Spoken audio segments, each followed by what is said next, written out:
अस्सलाम वालेकुम पाकिस्तानियों, मैं हमीद सुमरो आपका मेज़बान आपके साथ हूँ। और वफाकी बजट पेश हो चुका है। वफाकी बजट ताजर बरादरी की तरफ से और बिल्डर्स की तरफ से तो मुतवाज़ी करार दिया गया है, ना अच्छा ना बुरा, मतलब नॉर्मल जो मौजूदा हालात हैं उसके तहत जो है इसको बजट को करार दिया गया।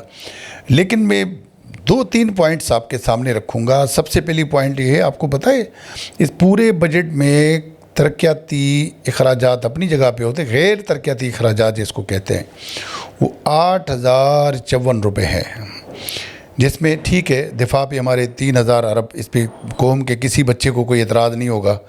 हर बंदा जो है जो मौजूदा हमारे मुल्क की सूरत हाल है उसके तनाजुर में कभी भी इस चीज़ की मुखालफत नहीं करेगा। लेकिन ग्रांट और ट्रांसफ़र्स के मद में जो है ना 2,2680 अरब रुपये रखे गए हैं। उसके अलावा पेंशन जो है ना, पेंशन जिसको भी नॉन डेवलपमेंट हम कहते हैं अखराजात में, वो हजरात ज़ाती तौर पर अगर आप मुझसे पूछेंगे तो मैं इस पेंशन का भी किसी हद तक हामी हूँ, किसी हद तक अक्सर मतलब तकरीबन 20-25% हामी हूँ। बाकी मैं कहता हूँ इसको नहीं होना चाहिए, इसको केस टू केस जायज़ा लेकर जो है वो पेंशन को देना चाहिए।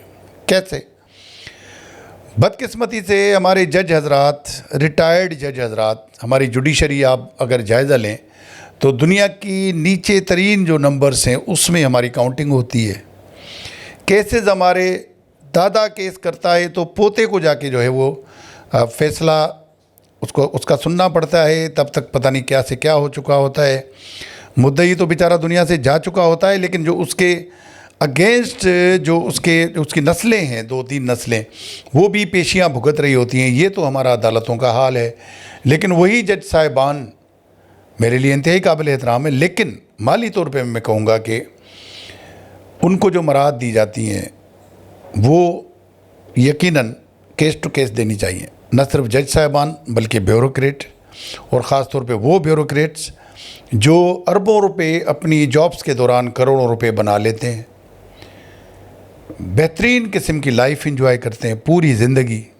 उनके बंगले, उनके फार्म हाउसेज, उनके स्विमिंग पूल्स, उनकी क्या क्या चीज़ें उनके पास नहीं होती, बाहर उनकी औलादें पढ़ रही होती हैं।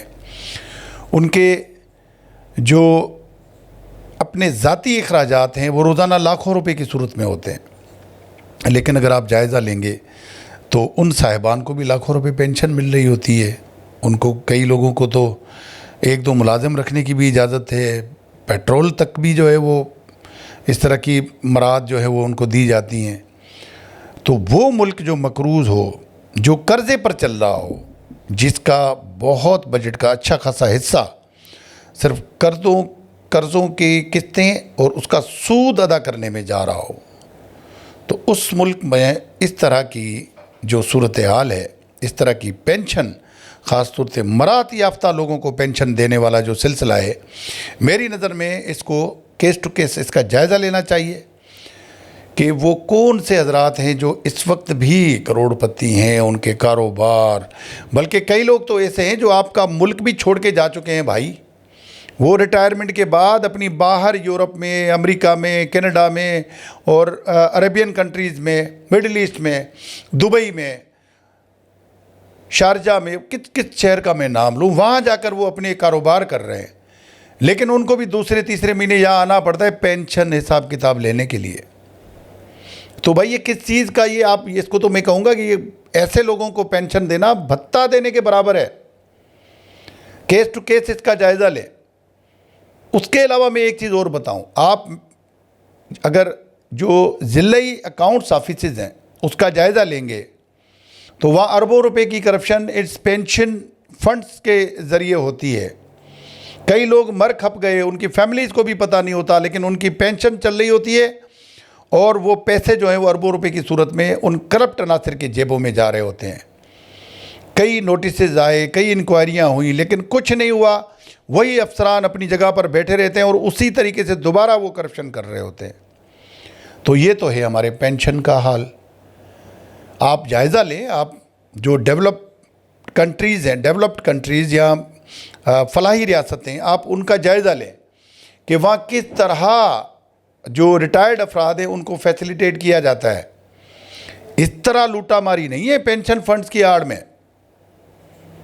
मैं तो कहता हूं कि सरकारी मुलाजमीन को भी, जैसे हम प्राइवेट इदारों में पर डे परफॉर्मेंस अगले एम्प्लॉय की देखते हैं, इस तरह होनी चाहिए। हमारे सरकारी इदारों का हाल आप खुद देखें। तनख्वाह का मुतालबा करते हैं, जायज़ मुतालबा है, बिल्कुल तनख्वाह बढ़नी चाहिए सरकारी मुलाजमीन की, लेकिन काम भी तो होना चाहिए ना। हम किसी भी सरकारी दफ्तर में जाते हैं, सबसे पहले तो दफ्तर के दरवाजे से पहले कोई मिडिल मैन आपको मिलेगा कि जनाब मुझसे मिले, मैं आपको काम करवा के देता हूँ, वरना वो लाइन लंबी जो लगी हुई है उसमें आपको खड़ा होना पड़ेगा। तो उसी दफ्तर के अंदर बैठे हुए बाबू और अफसरान जिनकी सिग्नेचर अथॉरिटी होती है, वो उन मिडिल मैन्स के साथ मिले होते हैं, वो उन क्लर्क के साथ मिले होते हैं। तो भाई आप पेंशन भी दें, आप सैलरीज में इजाफा भी करें, लेकिन आम आदमी को उसका रिलीफ भी तो दें। ये सरकारी इदारे अवाम को सहूलियात देने के बजाय उनको टॉर्चर देते हैं, उनको टेंशन देते हैं। काश हुकूमत इसका भी जायज़ा लेती और उसके बाद ये पेंशन में इजाफा और पेंशन के लिए अरबों रुपए रखना, मेरे ख्याल में थोड़ा सा इसका जायज़ा लेना पड़ेगा। और केस टू केस जायज़ा लें, जिसको ज़रूरत है उसको दें, जिसको नहीं ज़रूरत, जो ख़ुद ब खुद बहुत कुछ कमा रहा है, आप जो उसको पेंशन देते हैं वो तो उसके एक दिन का ख़र्चा भी नहीं है भाई, तो उसको देने की क्या ज़रूरत है। इससे अच्छा है किसी मुस्तहिक को दें, इससे अच्छा है किसी बीमार का इलाज कराएं, इससे अच्छा है किसी सरकारी हॉस्पिटल को वो पैसे दे दें ताकि उसमें से किसी गरीब को कोई रिलीफ मिल सके, किसी मासूम बच्चे को, किसी गरीब बच्चे को दें ताकि वो एजुकेशन हासिल कर सके। तो ये एक गुजारिश थी जो आपके सामने रखी थी कि पेंशन जो है इसका थोड़ा सा केस टू केस सिंध हुकूमत हो, वफाकी हुकूमत हो, उसको इसका जायज़ा लेना चाहिए। बड़ी मेहरबानी।